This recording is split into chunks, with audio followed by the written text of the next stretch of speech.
So Jose Aldo called out TJ Dillashaw. Now, that matters in many ways. Jose Aldo right now in his career is representing everything that I preach to you guys, everything that I tell you guys that I love and that I look for in an athlete, which is this. He wants to compete. He has a goal and he wants to compete. He's not afraid to go out there and earn what it is he wants. Now, we have evidence of this in many different forms. Jose Aldo dropping down to 135 pounds after being a two-time champion of the world, being the only WEC and UFC champion at featherweight. Him dropping down, changing his lifestyle, changing his physiology. Do you understand what it's like when you have no fat on the bone? To get 10 pounds off while maintaining your top status, while working out 2 times a day, taking in less calories, burning more. Trying to sleep is hard. Enjoying a day off, enjoying a holiday, they're more difficult. You have to do that because you're dedicated and you want something. So we have evidence from Jose Aldo. Him jumping in there against anybody at any time to try to get himself closer to his goal. The way that he finished the fight, the way Jose Aldo fought in the 3rd round of this fight, over the weekend with Munoz, is very telling. Jose Aldo was trying to put Munoz away. Jose Aldo was up 2 rounds to none, and he was cruising in the 3rd round. It wasn't enough. He was greedy. He was hungry. He wanted to finish the fight. He was fighting the 3rd round as though he was losing the contest. Now, I only bring that to you because the greats, you don't want to watch for how they start a fight. And it really doesn't matter what happened in the fights. The greats will finish the fight the right way. I don't mean get your opponent out of the way, okay?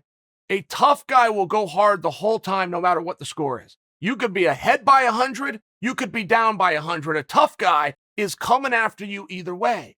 This is what Jose Aldo did. Now hold that thought because couple it in with the call out of TJ Dillashaw.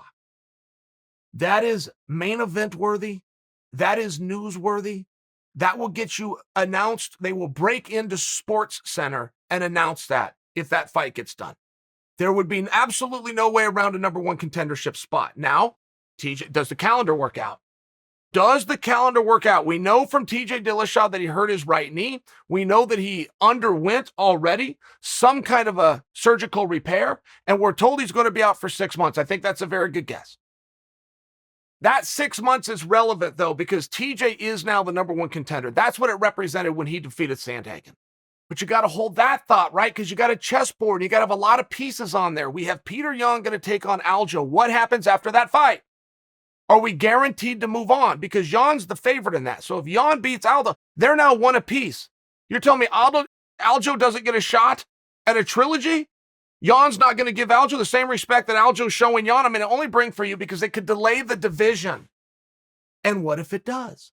Then TJ's sitting around with his number 1 contender ace up his, right, the card up his sleeve. He can't play it. He cannot play it. So he can sit on his ass. He's already been out 2.5 years. Now he's going to be out another half a year.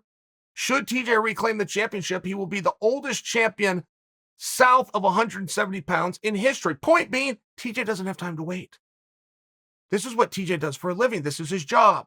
This job is a little bit unique in that you must show up for work to get a paycheck. So TJ might be looking for something else to do, as big of a risk as it is. But you want to talk about super fights, that's champion versus champion. You want to talk about super fights, that's interim champion versus undisputed champion. You want to talk about super fights, you take 2 former champions. It is the closest thing you can get. It is the absolute next best thing as you can get to Hogan and Warrior walking out there both with a belt over their shoulder, right?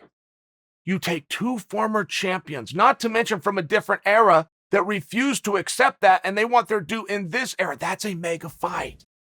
I don't need to sell you on Dillashaw and Aldo. I'm actually attempting to take you in a different direction, which is this. There really was no reasonable road to get Jose Aldo back to a title fight. You can only have so many opportunities, right? Can we agree on that? At least historically speaking, you only have so many times you get to fire that revolver before you out of bullets. There is many ways, and it would largely have to do, a lot of things have to come together. But 2 weeks ago, we would have said there was no way. We are now saying, well, some things have to come together, but there is a clear path for Aldo to return to a championship match and possibly a championship. Aldo versus Yan is a very different analysis from me. Very different than Jose Aldo versus Sterling.